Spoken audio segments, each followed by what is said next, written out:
ఓ మనిషి, ఎక్కడ నీ బంధుగణం, ఎక్కడ నీ రక్త సంబంధం, ఎక్కడ నీ ఆత్మీయ బృందము, ఎక్కడ నీ కులము, నీ మతము, నీ జాతి, ఎక్కడ నీవు వేసుకున్న పట్టు వస్త్రాలు పరుల పట్టు పరుపులు చాకలిపాలు, నేడు నీవు అనుభవిస్తున్న ఆస్తిపాస్తులు బిడ్డల పాలు, విర్రవీగిన ఈ దేహం మట్టిపాలు.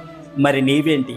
నీవు మరణించిన తర్వాత గుక్కెడు తులసి జలం నోట్లో, గుప్పెడు బియ్యం తలపై, రూపాయి నాణెము ఒంటిపై, తెల్లని వస్త్రం, ఇవి కూడా బూడిదపాలే కదా.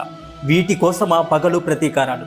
వీటి కోసమా మోసపు జీవితాలు, నాటకపు బ్రతుకులు? వీటి కోసమా కుళ్ళు కుతంత్రాలు, నయవంచనలు, నమ్మక ద్రోహాలు? అసలు నీతో వచ్చేదెవరు? నీతో వచ్చేదేమిటి? కట్టుకున్న భార్య ఇంటి గుమ్మం వరకు, బిడ్డలు కట్టె కాలే వరకు, బంధువులు శ్మశానం వరకు. కానీ నీ మంచితనము, నీవు చేసిన మంచి పనులు నీవు అస్తమించిన ఉదయించే సూర్యునిలాగా ప్రతిరోజు ప్రకాశిస్తూనే ఉంటాయి. నీ బ్రతుకు ఎలా ఉండాలో తెలుసా? నీ పేరు చెప్తే జనాలు చేతులెత్తి మొక్కాలి. నీ మరణం ఎలా ఉండాలో తెలుసా? దేహం కాలి బూడిదైనా నలుగురు గొప్పగా చెప్పుకునేలా ఉండాలి.